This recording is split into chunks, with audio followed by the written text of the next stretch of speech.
the time to come out. You know, I first have to say, General Bolduc is an incredibly humble man, but he's a true patriot. And he won't tell you, but I need to tell you. He didn't deploy to Afghanistan once. He didn't deploy to Afghanistan twice.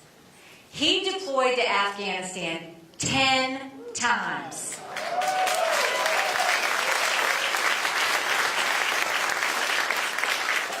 He served our country. He is a true soldier at heart. But even after he's retired, he's now a law enforcement officer. Think about that. That's the heart of a soldier, service and sacrifice. Thank you and Sharon for being here. We've had a great time on the bus with you. And I will tell you, solicitors matter. And the reason I know solicitors matter is because when I was governor, we were lowest in the country, or first in the country, either way it was bad, in domestic violence. And we pulled everybody together. And I said, we are not going to be number one anymore. We've got to do something about it. The way our solicitors stepped up, the way they told me exactly what was happening in the courtroom, exactly what we needed to do to fix it, and the way they rallied to make sure we did it, we're not in the top 10 anymore. We're not even in the top 20 anymore. And it's because we've got solicitors who hold people accountable. Walt, thank you for all that you continue to do. We're very, very grateful for you. And you know, I represented Lexington County, and what I love about Chris Wooten, he's just normal. Right? We need more normal people that are in elected office. But I love it. He's a good family man, a good man of faith, and he's a great service leader. Thank you so much. I appreciate it.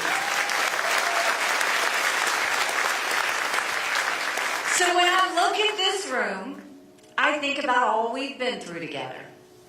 And I think about all the things that South Carolina did. So I'm going to have you go back and think about it.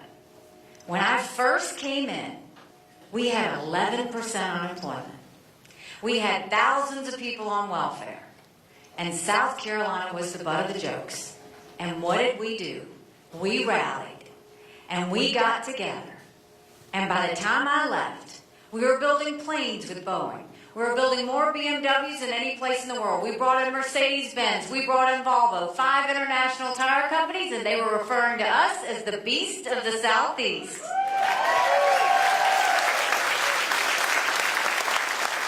We went from 11% down to 4%. We announced jobs in every county in the state. We did pension reform. We did tort reform. We paid down our debt. We built up our coffers. We cut taxes.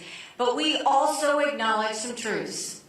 We said if you have to show a picture ID to buy Sudafed, if you've got to show a picture ID to get on a plane, you should have to show a picture ID to protect the integrity of the election process. We passed voter ID in South Carolina. We passed the toughest illegal immigration law in the country. President Obama sued us over it, and we won. We held elected officials accountable. If you want to know why I'm not popular with the politicos in Columbia, it's because we made them start showing their votes on the record so you could see how they were voting and not hiding behind voice votes. We made them start to disclose their income so you could see exactly who was paying them. We vetoed $500 million worth of pet projects because your tax dollars didn't need to be going to those. And by the time we finished what we were doing together, South Carolina was named the friendliest state in the country. It was named the one I love, the most patriotic state in the country. And don't blame me for this one. We were named the number 2 state in the country people were moving to. And now you look at where we are. Times are tough. We're $34 trillion in debt. We're having to borrow money just to make our interest payments. China owns some of that debt. And now for the first time we're paying more money in interest than we are in our defense budget. You know who notices that? Russia, China, and Iran. It is time that we start to figure out exactly how we're going to handle it. And I would love to tell you that Biden did that to us. But I've always spoken to you in hard truths, and I'm going to do that with you tonight. Our Republicans did that to us too. You go back and look at that $2.2 trillion COVID stimulus bill they passed with no accountability. They expanded welfare that's now left us with 80 million Americans on Medicaid, 42 million Americans on food stamps. That's a third of our country. And did Republicans try and make it right? No, they opened up pet projects for the first time in 10 years, passing through 7,000 of them last year. But the way we're going to get our economy straight is we're going to start calling out Republicans and Democrats. The first thing we're going to do is we're going to claw back the $100 billion of unspent COVID dollars that are still sitting out there. Instead of 87,000 IRS agents going after middle America, we're going to go after the hundreds of billions of dollars of COVID fraud. 1 out of every $7 was spent fraudulently. If 8% of our budget is interest, quit borrowing. Cut up the credit cards. You have to balance a budget every day. I had to balance a budget as governor. Why is Congress the only group that refuses to balance a budget? We'll stop the spending, we'll stop the borrowing, we'll eliminate their pet projects, and I will veto any spending bill that doesn't take us back to pre-COVID levels. That will save us trillions.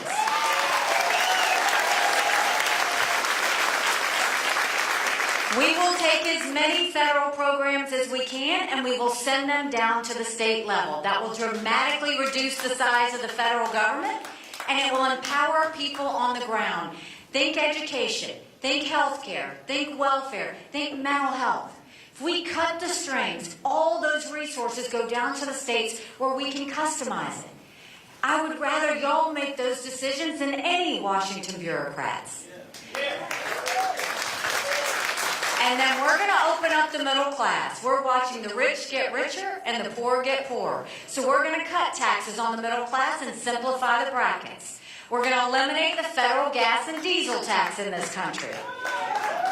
And we're going to make small business tax cuts permanent. They made them temporary. We're going to make them permanent. Small businesses are the heartbeat of our economy. We need to start acting like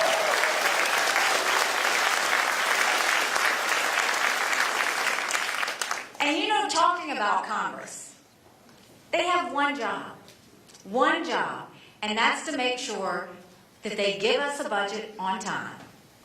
Do you know Congress has only given us a budget on time 4 times in 40 years?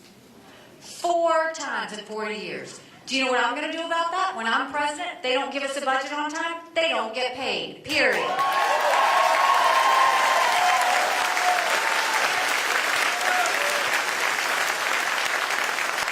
Don't you think it's finally time we had term limits in Washington, D.C.?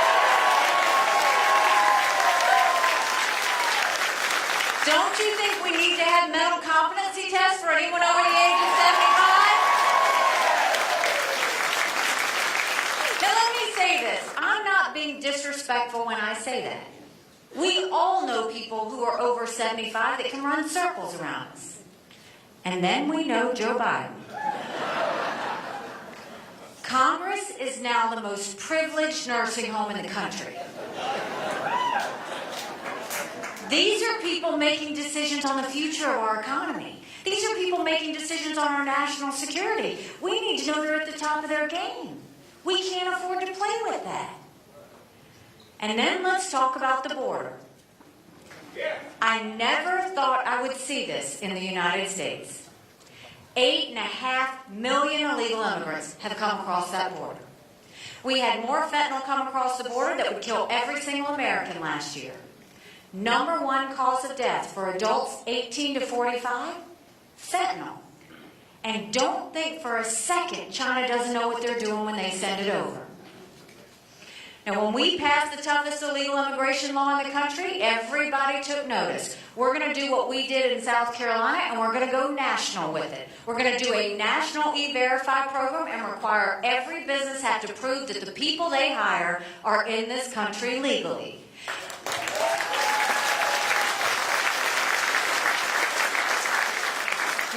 defund sanctuary cities once and for all. No more safe havens in America.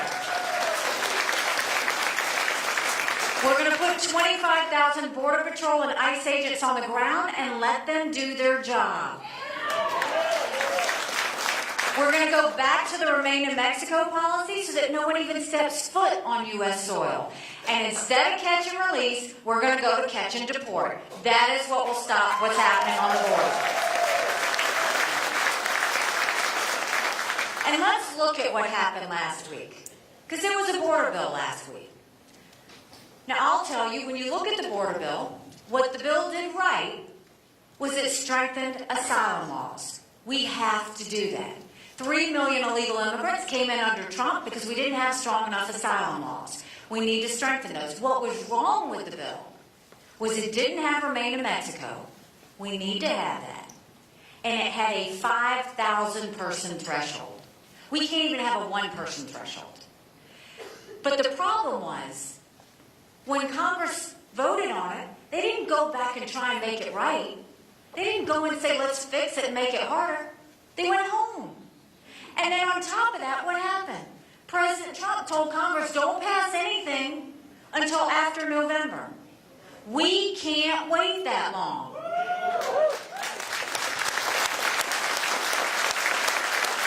America's acting like it's September 10th. We better remember what September 12th felt like. It only takes one.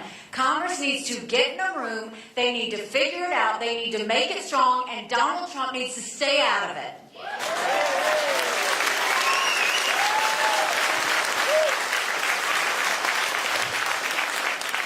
And when I grew up in Bamberg, South Carolina, my parents always taught me, you take care of those who take care of you. But I'm going to ask you if we're taking care of those who take care of us. Right now in America, over 35,000 veterans are homeless. 1 in 3 suffers from PTSD or thoughts of suicide. We lose 22 heroes a day to suicide. If a veteran needs a doctor's appointment, on average, it takes 29 days. Why 29 days? Because on the 30th day, they can go to the doctor or hospital of their choice.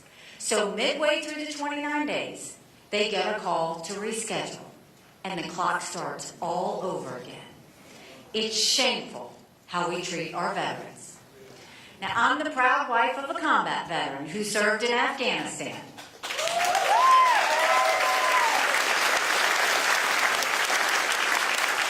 Y'all might remember he deployed while I was governor, and when he came home to us, that was a lot of prayers answered.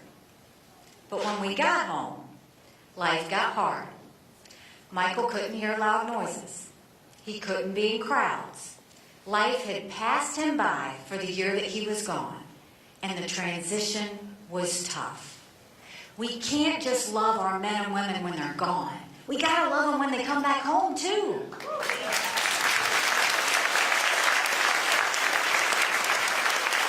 We need to do more than just a 2-week transition. Let's do telehealth, get them the mental health they need right when they need it. Let's let them go to the doctor or hospital of their choice. They've earned that right.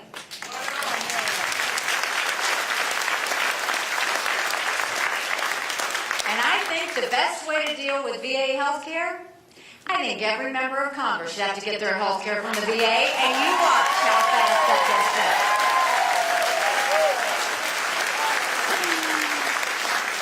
Y'all know it will be the best health care you've ever seen, guaranteed. And then we need to talk about national security. The world is on fire, literally. You've got a war in Europe. You've got a war in the Middle East. You've got North Korea testing intercontinental ballistic missiles capable of hitting the U.S. You've got China on the march. Make no mistake, none of that would have happened had we not had that debacle in Afghanistan. The idea that Michael and his military brothers and sisters who served there had to watch us leave Bagram Air Force Base in the middle of the night without telling our allies who stood shoulder to shoulder with us for decades because we asked them to be there. Think about what that said to our friends. More importantly, think about what it said to our enemies. We need to be able to take this head on, not by putting our heads in the sand, but by letting countries know what we expect of them. When I was at the UN, I told these countries what America was for and what America was against. I didn't care if they didn't like me, but I wanted them to respect America. And I want you to think about what happened when Donald Trump gave that speech in Conway. He said that he would not defend any NATO country if they weren't pulling their weight. He doubled down and said not only would he not defend, he would encourage Putin to invade those NATO countries if they didn't pull their weight. Think about that for a second. His true self comes on when he goes away from the teleprompter. He's going to side with a thug where 500,000 people have been wounded and killed because Putin invaded Ukraine. He's going to side with a dictator who kills his political opponents. He's going to side with a tyrant who arrests American journalists and holds them hostage. He's going to side with Putin, who's made no bones about wanting to destroy America. And he's going to side with him over our allies who stood with us after 9/11? In that one moment, he put all of our allies in danger, but he put all of our men and women in uniform that are serving there in danger. NATO has been a 75-year success story because it's an alliance that intimidates Putin. It's an alliance that intimidates China. So when they think it's open season, they see Joe Biden's not doing anything. That's why Putin invaded Ukraine. And now they see Donald Trump saying, we're going to let Putin do what he wants. And what has Putin started to do 2 days ago? He's now putting forces around the Baltic states. Why does that matter? Putin said once he takes Ukraine, Poland and the Baltics are next. Those are NATO countries that immediately puts America at war. This is about preventing war. We should always be focused on preventing war.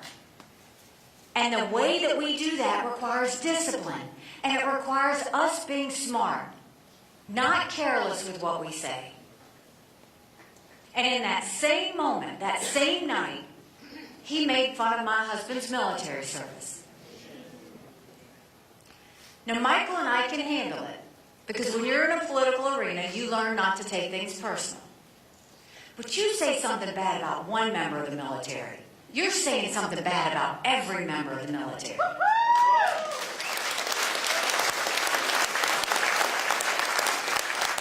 And you can give somebody a chance to make it right if you think they slipped. But this is a pattern. This is the same thing he did when he said that men and women who lost their lives in the military were suckers and losers. This is the same thing when he was at Arlington National Cemetery and he said what was in it for them. But it's because he's never been around a veteran. We've all been around veterans. We all know people who have served. We all know people who've lost their lives serving. But the truth is, Donald Trump's never been near a uniform. He's never laid on the ground. The closest he's come to harm's way is a golf ball hitting him on the golf course. And that's the truth. So we know that we need to take care of our national security. We know that we need to take care of our domestic policy. But now let's talk about the choice that everybody has to make. When you look at this election, it's been a year since I announced I was running for president. We had 14 people in that race. I've defeated a dozen of the fellas. I just got one more I got to catch up to.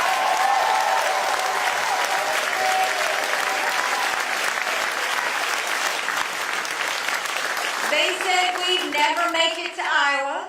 We started with 2%. We finished with 20%. They said we were down 30 points in New Hampshire, and election night we came in at 43%.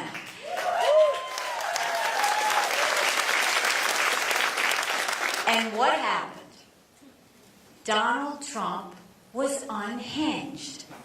He literally went on a temper tantrum talking about revenge. And my dress. Then the next day he goes and says anybody that supports her is barred permanently from MAGA.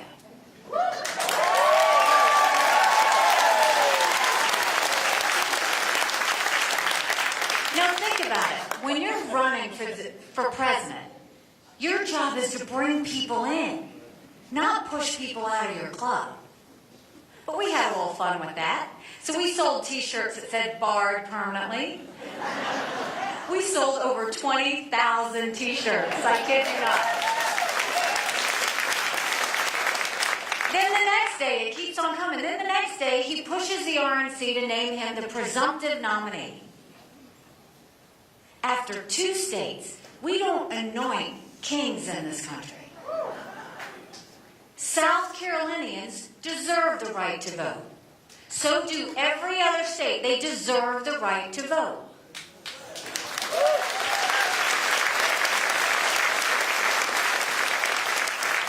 And then there are 2 more court cases where judgments come down.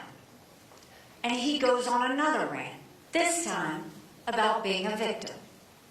Now the problem that I have with all of this is that whether it was the night of New Hampshire or whether it was after these court cases, at no point did he ever talk about the American people.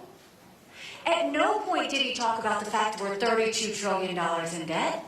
At no point did he mention that only 31% of 8th graders in our country are proficient in reading. At no point did he talk about the completely open border, where it only takes 1 person. At no point did he talk about the lawlessness in our cities. At no point did he talk about the fentanyl flow, or at no point did he talk about the wars around the world. All he did was talk about himself. And that's the problem. We have to start focusing on what really matters. This isn't about Joe Biden. This isn't about Donald Trump. This is about the American people, and we have to keep it about the American people.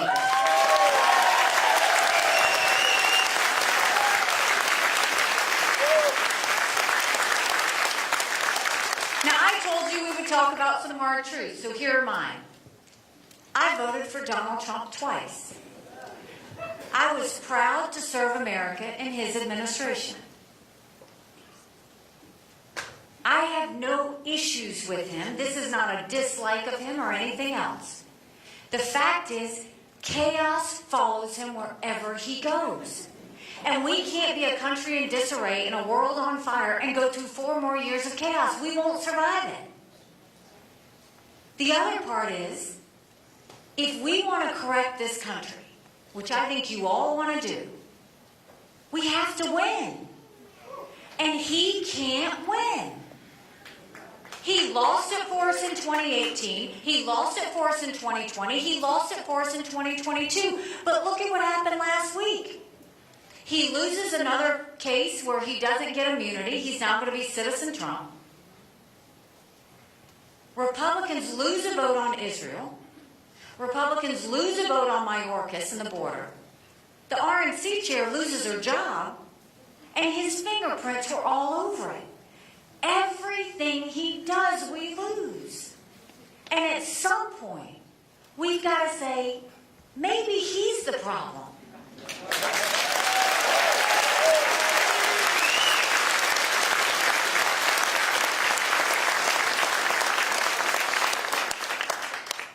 The other side is, we need to listen to the American people. 70% of Americans have said they don't want a Trump-Biden rematch. They don't want those 2 candidates. The majority of Americans disapprove of Joe Biden. The majority of Americans disapprove of Donald Trump. 59% of Americans have said they think Joe Biden's too old and Donald Trump's too old to be president. Both of those men put us trillions of dollars in debt that our kids are never going to forgive them for. Trump will talk about a great economy that he has, but he put us more in debt than any president in history. $8 trillion in just 4 years. He'll try and tell you it's about COVID. Less than 20% was about COVID. And then you look at Joe Biden, and Joe Biden is going and he's continuing to send us down this route of socialism that we can't afford. So at some point, we need to look at what the American people want. And the issue is, do we want more of the same, or do we want something new? Because I'll tell you this, more of the same is not just Joe Biden. More of the same is also Donald Trump. Another truth, we will have a female president of the United States.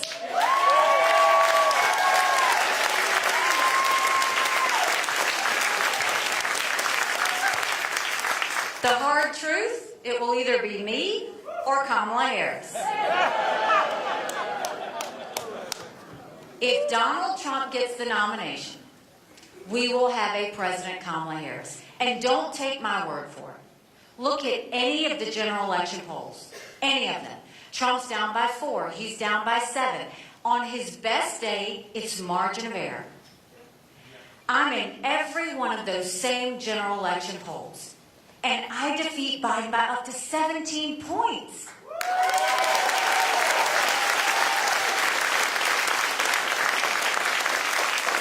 Do you know what that means? That's bigger than the presidency. That's House, that's Senate, that's governorship, that's school boards. That's starting to get our country back on track.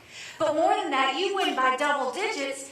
We go into D.C. with a mandate to stop the wasteful spending and get our economy back on track. A mandate to get our kids reading again and go back to the basics in education. A mandate to secure our borders with no more excuses. A mandate to bring law and order back to our cities. And a mandate for a strong America that prevents wars that we can all be proud of. Don't you want that? Yeah.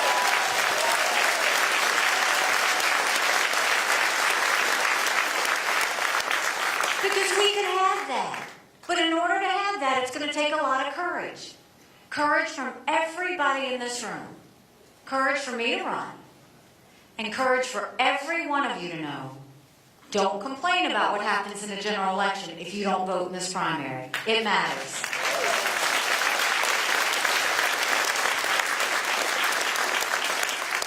Seven months ago, I dropped Michael off at 4 a.m. for another year-long deployment. And I watched him and 230 soldiers pick up their 2 duffel bags of belongings to go to a country they'd never been, all in the name of protecting America.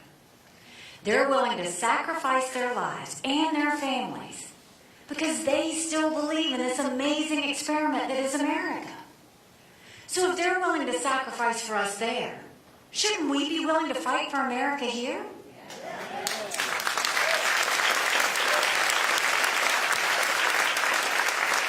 Because we have a country to save. You know, I turned on the TV yesterday, a couple of days ago, and I saw a commercial that Trump was running against me. And I thought, funny, if he's not that worried about me, why is he running commercials against me? But it's what was in those commercials that was interesting. Every bit of it was a lie. He said I was for open borders. You can look at what I did in South Carolina and see that's never the case. He said I raised taxes. We never raised taxes, we cut taxes. He said I wanted to cut Social Security, or raise the life expectancy, raise the retirement age on Social Security. That's false. And I thought, you know what? If he's going to lie about me, I'm going to tell you the truth about him.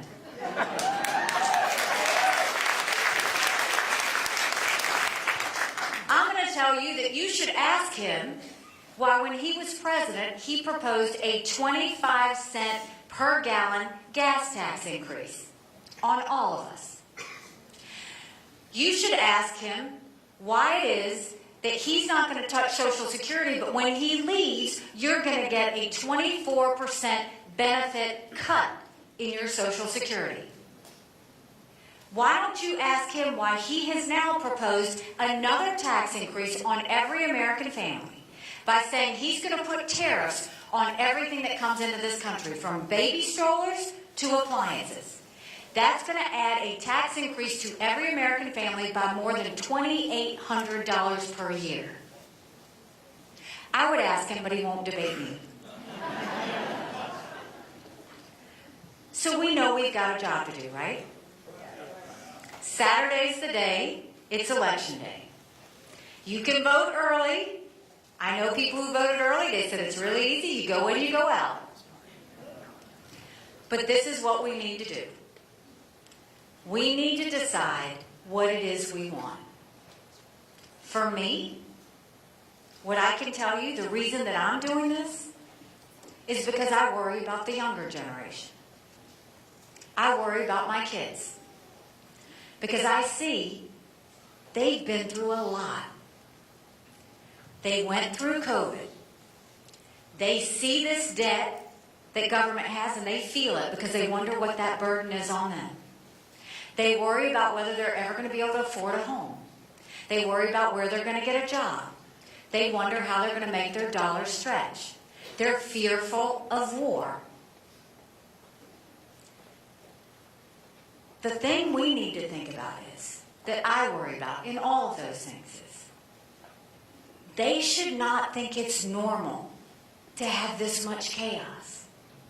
They should not think it's normal to have this much anger. They should not think it's normal for us to be this divided. Because it's not normal. That's not who we are.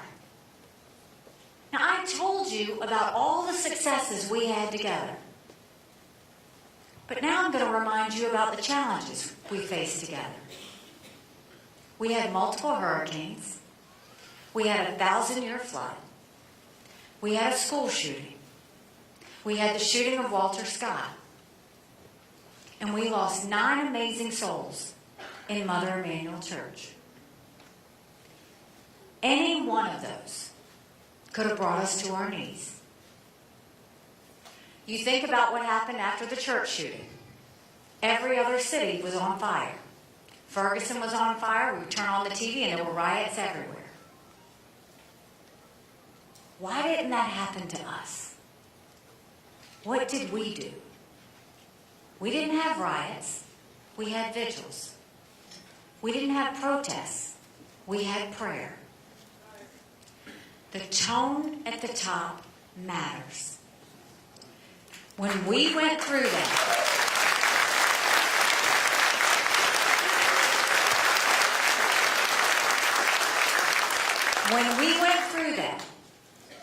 I didn't judge either side. I didn't decide who was good or who was bad or who was right or who was wrong. That's not what a leader does. And unfortunately, that's what we're seeing all of our leaders do today. Instead, my goal was always to make you see the best of yourself and find a way forward. We need to do that in our country now, is find the best of ourselves. Can you imagine a country where you can have dinner and not have to worry about fighting with your family over politics? Can you imagine a country where you can go to work and say something and not worry you're going to be demoted? Can you imagine being in a country where you don't have this hate and this division and all of this chaos around you? I want you to imagine that. Because we're one step away from having it. But we just have to say it's time. Because America's tired. We know how to rally. We know how to self-correct. Now is that time. You know, when I announced, they asked me why I was running. And I said, my parents came here 50 years ago to an America that was strong and proud and full of opportunities. I want them to know that country again. I'm doing this for Michael and his military brothers and sisters. They need to know their sacrifice matters. They need to know that we love our country. I'm doing this for my daughter who just got married, and I saw how hard it was for her and her husband to buy a home. The average home buyer in America now is 49 years old. The American dream is leaving them.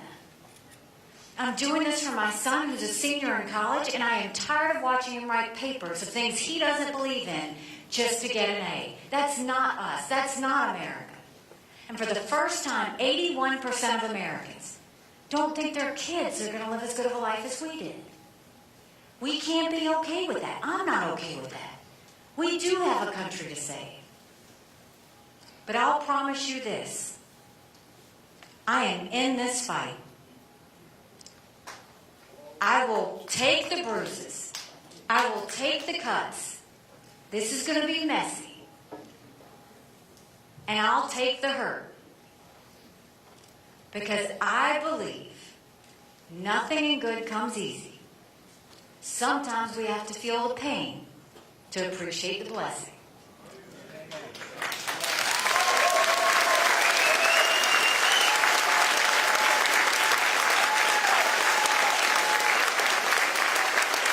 All I ask is that you stay with me and go through this with me. So we've got our chores ready for us. Election day is on Saturday.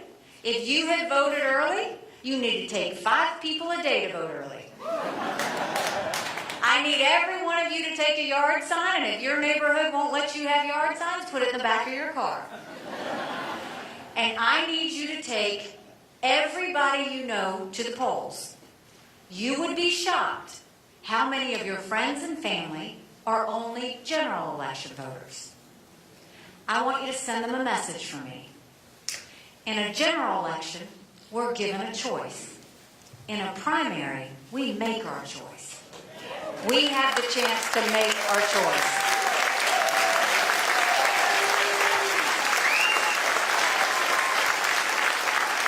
So let's do what we know South Carolina does. Go tell your family and friends that America is depending on what they do on Saturday. I promise you this, on Sunday I'm headed to Michigan. And then we're going to Super Tuesday states. And we're going to keep on going. So you get out and vote. I'll continue to make you proud. And I will do